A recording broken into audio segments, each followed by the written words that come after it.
Hello everybody, this is Nicodemus again, bringing you my second installment of Kerbal Space Program tutorials. We're going to resume the one we went from last time, KSP tutorials. This time I'm going to be showing you guys how to obtain an orbit around Kerbin. We're going to send a little Kerbal up there. We're going to put him into an orbit, and then deorbit, and recover back in a body of water, hopefully somewhere close to the Kerbal Space Center. I'm still fairly new to this game, so I haven't mastered the art of aiming my deorbits, so we'll see how this turns out. I'm going to start with your basic one Kerbonaut capacity pod with a parachute, of course, so we can recover. And you'll see that most of my builds turn out being pretty much the same, with a parachute, a cockpit, and a stack decoupler. So I'm going to go to propulsion, and I'm going to build this in two stages. The first stage will be our launcher stage, and the second will be used for getting our orbit and then also deorbiting, because we'll need some fuel to push ourselves out of that orbit. So here is our stage that's this portion right here will get us into our orbit and then, like I said, out of our orbit. Going to put another stack decoupler right here. And then our launch stage, which is going to be one of these FLT 800 fuel tanks. And I'm going to go with two radial decouplers here. And technically you wouldn't even need these radial decouplers, because I'm going to put the same fuel tank on them as I have in the center, and they'll pretty much run out of fuel at the same time anyway. And this decoupler would just drop the whole thing, but I do it for aesthetics mainly, if I have the same size fuel tank on each of these. Put a nose cone on these, just kind of make it look a little better and reduce drag. Now I'm going to put the T-45 engines for my launch, mainly for the thrust vectoring. I could use the T-30, which has more thrust, however it doesn't have thrust vectoring and I won't be able to control it as well. So here is basically, this is what we're going to use to get into our orbit. And I'm going to set up my stages here so everything times the way I want it to. I'm going to put the radial decouplers and the stack decoupler on the same stage, and when these decouple, I'm going to launch the second stage right here along with it. And then this stage is going to decouple the cockpit, and then the next after that will be the parachute. So, looks like we're ready to go. I'm just going to go to launch. We're going to try this out. I'm going to see if I can show an accurate representation of how to get into an actual orbit. So I'm going to throttle up with the shift. And here we go. My SAS, so it kind of guides itself up. Now, once you hit about 180 or 190 meters per second, you can hit control to throttle back a little bit, to preserve fuel mainly. And as you can see, although I throttle back, I'm still gaining speed, so I kind of want to do this just for fuel preservation. And then once I hit around 10,000 or 11,000 meter altitude, I'm going to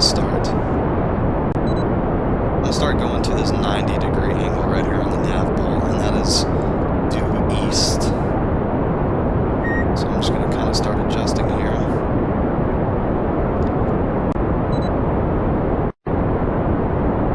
Try to get it to a 45-degree angle, and pretty much I'm going to hover right here until my apoapsis, which is this node right here, reaches probably close to about 100,000 meters. And then I'm going to level it off and get a flatter orbit. So there goes my first stage. Decouple that and use this stage to get myself into my orbit. I'm going to start flattening out here. Kind of keep it right at about 20 degrees. Because if I keep it pointed too far forward, my apoapsis is going to end up way out here, and my periapsis, I won't even have one yet. So that's the reason behind trying to flatten it out, is so you can get as circular of an orbit as you can right off the bat. I'm going to throttle back up just so this doesn't take so long. Alright. This is going a little slower than I expected to. Maybe this won't be a good shot, but hopefully I can show you guys anyway. And if you click resources, it'll show your fuel level. And if you have multiple stages on, you can click stage only, and it'll show the fuel and your oxidizer for your current stage.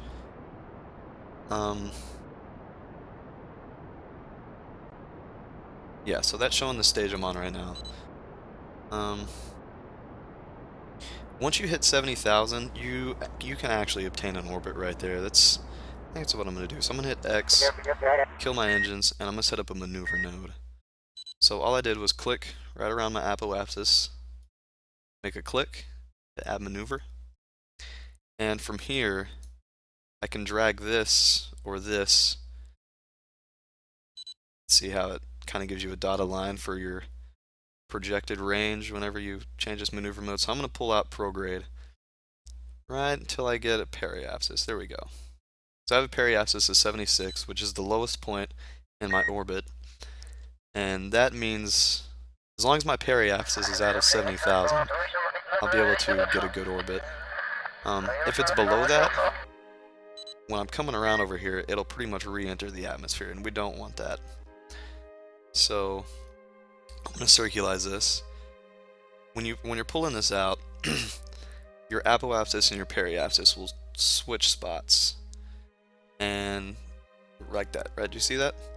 So when you're pulling it out, when they get right about center, right there, they're matching up on opposite sides.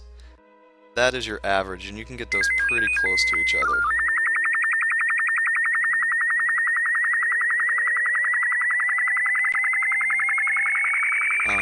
That doesn't matter so much right now for our purposes, but I just thought you should know that.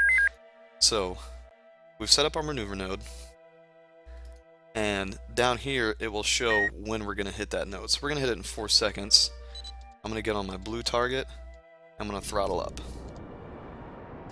And I'll stay on this blue target, which is our maneuver node on our nav ball, and it's showing how much delta V we need to change in order to achieve this maneuver node we set up.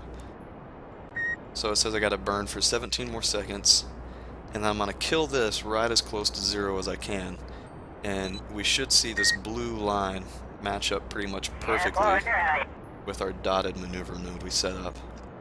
And I'm gonna kill it, and then try to stay on this blue ball and just slowly accelerate until I hit that. Now, when you get closer to it, the blue node tends to shift quite a bit. And kill it. So right there, I got perfect on 0. So now, as you can see, our blue, we have achieved a pretty circular orbit. Not really perfect. It could be better, but there's our orbit, regardless. It's good for our purposes. So here, we don't have any satellite probes or anything set up, but it could be used for communication satellites. If you're using remote tech, you can set up communication networks, which I have remote tech installed. In the vanilla version of the game, you won't have remote tech. This red dot is part of remote tech, and it just basically shows where the Kerbal Space Center is. And then there's these other controls for remote tech, which I'm not going to get into right now. But there we have it. We have an orbit. Our little Kerbonaut bravely volunteered himself for a highly experimental research project. So I'm just going to zoom out a bit, and I'm going to time warp. See, we're below 120,000 meters, so we can't time warp any higher than 50. But this is just to show you our little orbit. And we'll stay in that orbit basically forever until we accelerate, or decelerate, should I say, and kick ourselves out of that orbit. You'll see I still have this maneuver node. Since we've already completed this maneuver, we can just click it and X out of it. And that'll pull us out of our... That'll take our maneuver node out. So there it is, guys. A good orbit. Now, I'm gonna get out of this orbit, and you can either just... Let me get out of time warp. When you're in time warp, you cannot change the direction of your craft. It pretty much locks all controls during time warp, so if you ever find yourself not being able to move your aircraft and you don't know why, make sure you're not time warping. I've done that several times, and it's very frustrating until you figure it out. So I'm going to point on this node right here, which is pretty much against my velocity. And if I accelerate in this direction, my delta V will go down, and it'll de-orbit myself. For now, though, I'm going to do another maneuver node. I'm just going to click on my apoapsis, and I'm going to try to land. I'm going to try to land right here east of the Kerbal Space Center, where I'm sure the Kerbal Navy will be awaiting my recovery. So I'm going to time warp and get I'm not going to time warp. It's going to take forever. Okay, well, I'll be landing in the dark. Hopefully I'll be able to complete that task. I'm going to go opposite of where I want to land, so I'm going to land here. Set a maneuver node probably right around here. And I'm going to pull in this direction to decelerate it. And just where the... see if I can get a good angle. Just where your periapsis disappears. See, it went away? This is where I'm projected to land, but as you get closer into the atmosphere, it'll move further and further to the left, so I'm gonna get this pretty close to the Kerbal Space Center, and I'll adjust it as needed. I'm gonna go, ooh, come back, and go to my little maneuver node on my nav ball, and it says the burn's gonna be 3 seconds, so we have plenty of fuel left for that. And I will need to burn in T-minus 5 minutes, so I'm just going to time warp a little bit to speed this up. 3, 2, 1, and I went 32 seconds. I wanted to stop that at 1 minute, so time for adjustments, but it's a pretty simple burn, so we should be good. So the object is to land in this body of water here. Now, like I said, when you're entering the atmosphere, you can pretty much expect for that to go further down as the forces of gravity start affecting you more. And actually, put that out a little more. I missed my burn, but it's fine because I changed it. Well, let's try that for now. So I'm going to start my burn.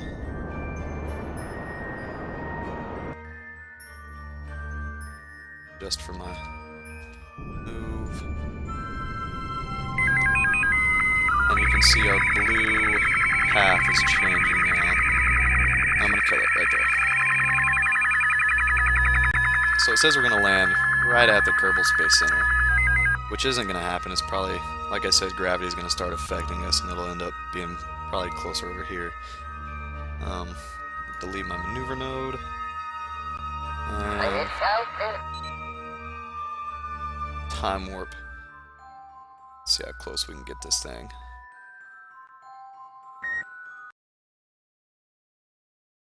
And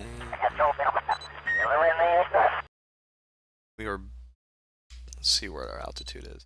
So we're back into the atmosphere. Oh, well, we still have an orbital delta V. That'll be going away soon. Let's go to our map and check on our... You can see this blue line is slowly creeping back towards the west side of the continent that Kerbal Space Center is on. So to deviate from that, all you gotta do is... I'm gonna turn off my stability control. Hopefully I can adjust a little quicker. Oh, I ran out of electric charge. So, well, that did it. That did it for this tutorial. I really screwed that one away, guys. So, as you can see, I've ran out of electric charge, which means I can't do anything now. I can turn on SAS. Let's see if I can burn at all. Oh, I can still burn. Okay. So I can still burn, but I won't be able to adjust where I'm burning at, which is not gonna help me at all. I want to be pointing towards the other node. So yeah, see, I'm gonna land somewhere on this continent. See, this is drawn back. Maybe I can land in this water over here. I don't want to land on the land. I would hate to destroy somebody's house or business, but it looks like I'm going to. I'm probably gonna land more like over here somewhere. Like I said, I'm still new to this game, so I don't exactly know every mechanic of this game yet. I'm not a professional by any means. I'm hoping that I can actually decouple this thing and get my parachute open. Not sure how well that's going to work out, though. I'm going to time warp, get closer to where we're going to be landing since I can't adjust anything. There we are, we're burning up in the atmosphere for re-entry. Looks like I might be able to land in that water over there. And I will, this is good. That's where I wanted to land. Okay, we're through the atmosphere, so it's safe to decouple this if it's going to let us. Oh, it let us decouple. Okay. And time warp a little more. Get to about 1,500 meters altitude.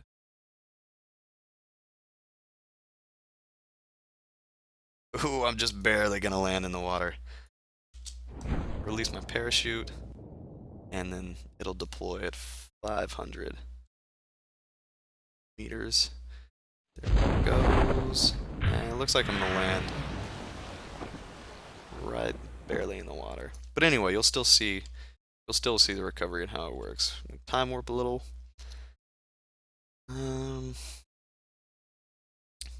Yeah, so that did not go as planned. I should have prepared better for that one, but you guys still get it. Let's see if I'm gonna land in the water. Oh, and I did. Okay.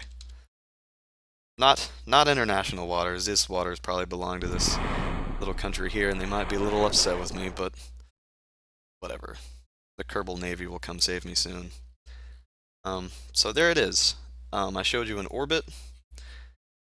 Showed you how to get into an orbit and deorbit and then recover with a parachute.